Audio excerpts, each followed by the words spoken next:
So we're going to be starting with the skirt. So you're going to need an elastic band. You're also going to need the cardboard. That is 22 inches because this is going to be a size 4 in toddlers. You're also going to need some tulle. I got mine from Joanne Fabrics. This was actually on clearance for $2.97, and I believe the original price was $4.99 or $5.99. So yeah, if you can buy this online for cheaper, I definitely suggest that because it does get pricey. And I only used 3 for this skirt, but I definitely could have used a 4th one. And then I also got this satin ribbon. I just picked this up at Walmart for $1.97, and you're going to need some scissors. So once you have your band sewed together, we're going to start working on the tulle, and obviously this was giving me a little bit of trouble, but we're just going to take that and wrap it evenly around, we're going to wrap that around the cardboard. The reason I use cardboard is because it does make even strips, and it makes this so much easier than having to roll out and cut and measure every single piece of tulle. This just works so quick because you can get about like 20 pieces cut at each time. So as you see, I'm just rolling and rolling and rolling, and again I did use 3 of these rolls of tulle. Just keep that in mind.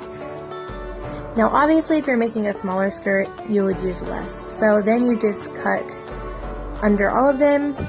Self-explanatory, you can see what I'm doing, and you end up with a whole bunch of tulle. So now I'm going to take my band, and I'm showing you 2 different ways to do this. So you always want to have 2 strips though.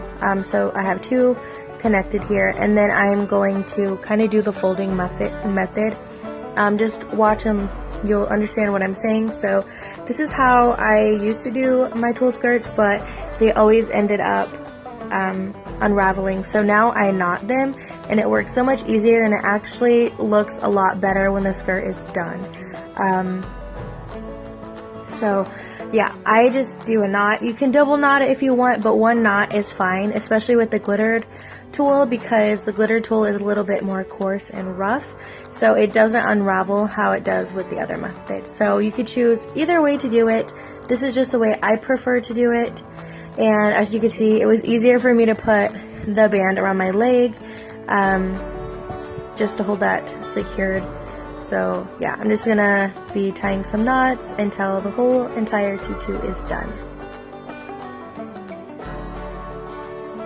Now I'm just flipping out the skirt, just pulling apart the pieces that are kind of stuck together, and then I'm going to start working on the bow for my tutu. Now you don't have to make a bow, I just preferred it, I think it looks cute. So I just grabbed my ribbon and I cut a very decent size of ribbon, and I'm making it into a bow. It's self-explanatory, just watch. Now I didn't end up using the knot, I actually took the knot out, but yeah, so you're just gonna fold your bow how you like, and then you're gonna secure it with hot glue and glue it onto your skirt. I didn't get actual footage of that part, but I do show you how to form the bow and what it would look like.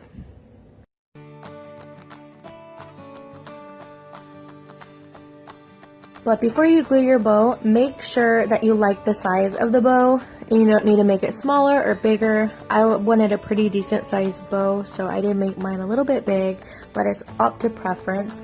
And then this is what the final product of the tutu looks like. I'm in love, it's so adorable, and I love all the glitter on it. It's just beautiful. So yeah, it's so customizable, so whatever theme you need to go for. This could go for multiple occasions. If you wanted to save the skirt and use it and just make a new shirt later on, go ahead and do that. But we're going to start on the shirt. So you're going to need a shirt. I just grabbed this one up for $4 at Walmart, and then you're going to need some transfers. I got the transfers for light colored clothing because I'm going to be making a white shirt.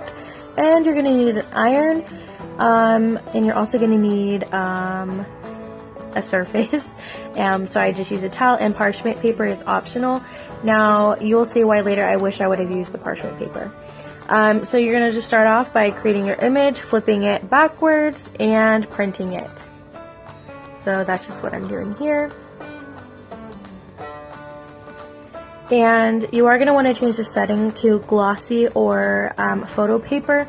That way you get the right amount of ink onto your paper. And then that's just what it looks like. And I'm going to cut it out. And as you can see, I printed 2 images just because I didn't want to waste paper. So I'm going to be making a separate shirt out of that later.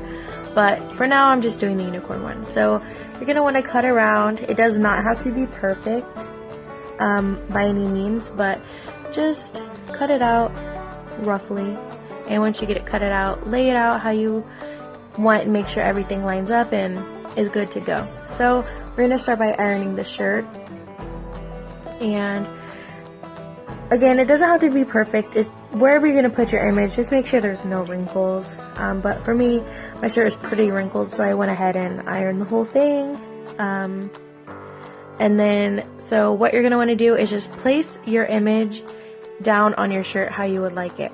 Move it around, do what you got to do, figure it out. And then on your highest setting, you just start ironing. And my instructions did not say to put parchment paper on the back, but I wish I would have. I chose not to because, again, my instructions didn't say. But as you can see in a little bit, the photo paper started to brown, and it wasn't because I was holding it there too long. See, there it is, brown. It wasn't because I was holding it there too long. It just, I don't know, it turned brown. So use parchment paper, guys, and then just peel it off, and voila. So I'm going to wash this and see if some of the browning comes off. I'm pretty sure it will. This is only for one day, so it's fine. I'm not, too crazy about it, but this is just what it's going to look like. And this is the finished product of both the skirt and the tutu. I really love the way it turned out, and I cannot wait to make more because I did learn from my mistakes previously, and now I know how to do it better the next time. But anyways, if you guys like to see these kinds of tutorials, please follow me and let me know if you want to see more.